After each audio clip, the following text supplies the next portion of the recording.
Chyba jest czas, żebym opowiedział Państwu to, co chodzi mi po głowie od długiego czasu, co nachodzi mnie w poczuciach. I daje to trochę wyjaśnienie, dlaczego działy się takie rzeczy, kiedy była zaraza, dlaczego to wszystko się działo, dlaczego budowano różne obiekty w trybie pilnym, niby medyczne. Dlaczego ten pan, między innymi Bill Gates, był bardzo mocno zaangażowany w trakcie zarazy w wiele rzeczy. Dlaczego to wszystko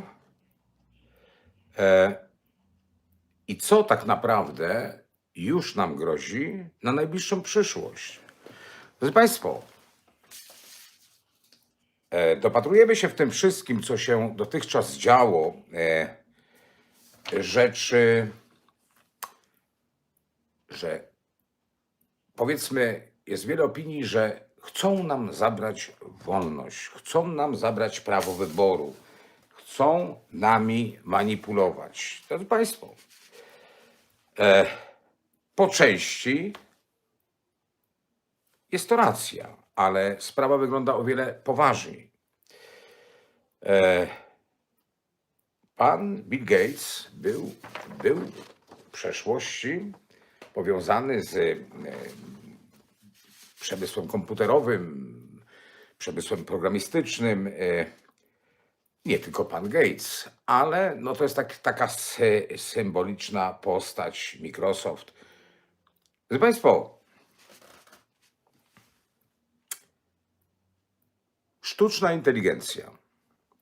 Bardzo ważne, żebyśmy sobie uświadomili, czym ona jest, ponieważ ona już się tworzy, czym będzie. Po pierwsze, ktoś powie, no dobrze, taka doskonała sztuczna inteligencja to jest kwestia długiego czasu, żeby ją stworzyć. Nic bardziej błędnego. Drodzy Państwo, świat wirtualny jest w pełni rozwinięty. Jeżeli zostanie, a został już opracowany program do stworzenia sztucznej inteligencji, to sztuczna inteligencja nie musi się uczyć latami. Sztuczna inteligencja jest w stanie buszować, balansować w całej wiedzy ludzkości, która jest zawarta w internecie. Jest to logika ponadprzeciętna. Ktoś powie, tak, ale nie dorówna ona człowiekowi, bo człowiek ma uczucia i tak dalej.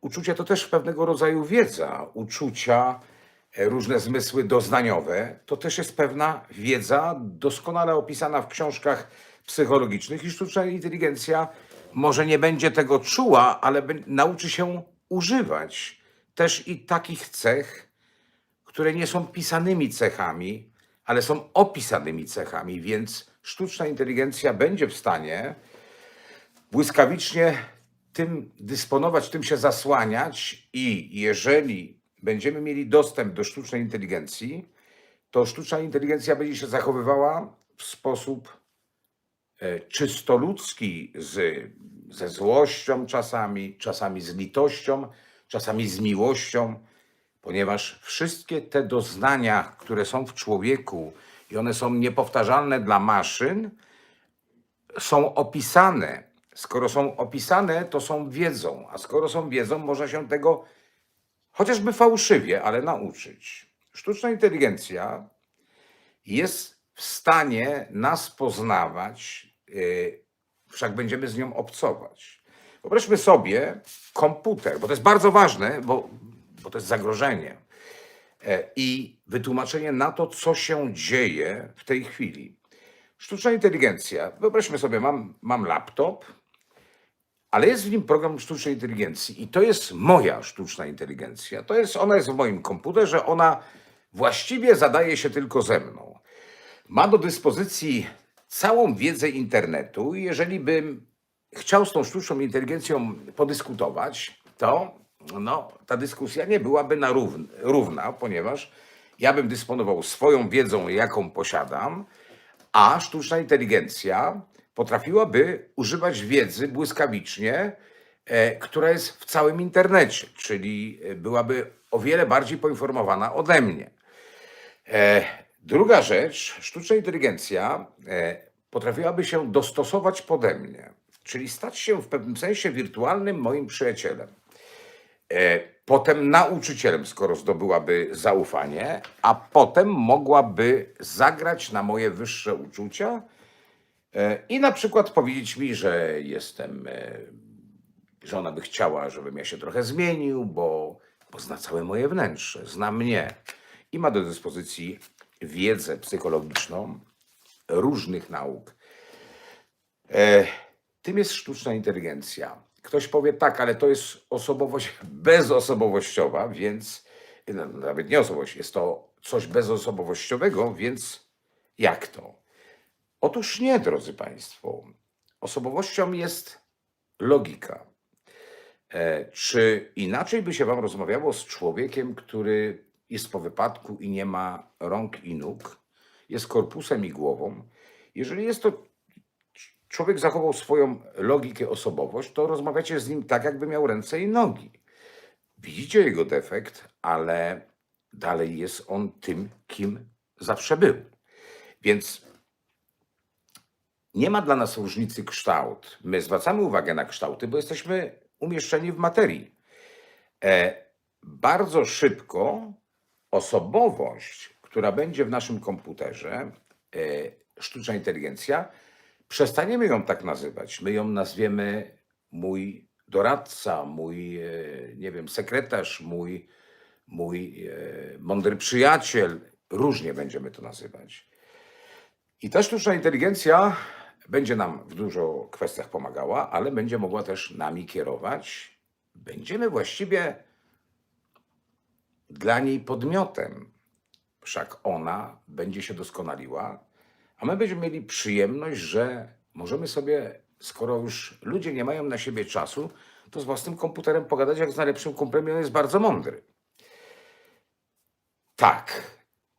Dlaczego sztuczna inteligencja się może wszystkiego szybko nauczyć? Ponieważ ona, tak prawdę mówiąc, nie musi się uczyć. Musi być tylko dobry system, który będzie bardzo szybki, jeżeli chodzi o łapanie różnej wiedzy, żeby określić odpowiedź logiczną na zadane jej pytanie lub zadanie i tak dalej.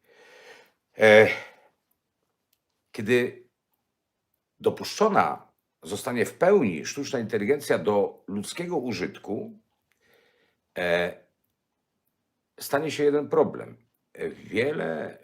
Wiele zawodów i wiele ludzi przestanie być użytecznym w tym momencie. Dla sztucznej inteligencji rzeczywiście na naszej planecie jest przeludnienie i żeby wprowadzić sztuczną inteligencję, no właśnie, i żeby ona właściwie działała, musiałoby być nas mniej, bo jeżeli będzie nas tak dużo, jak jest, to powstaną bunty, rewolucje, ponieważ ludzie będą czuli się niepotrzebni. Sztuczna inteligencja wykona mnóstwo za nas pracy w sposób dokładny, zdyscyplinowany i wcale się przy tym nie zmęczy i nie trzeba jej za to płacić. Żeby wprowadzić sztuczną inteligencję, trzeba inaczej zagospodarować Ziemię, jeżeli chodzi o Homo sapiens. Rok 2020-2022, właśnie ciekawostka jeszcze, zwróćmy uwagę, że Europa bardzo mocno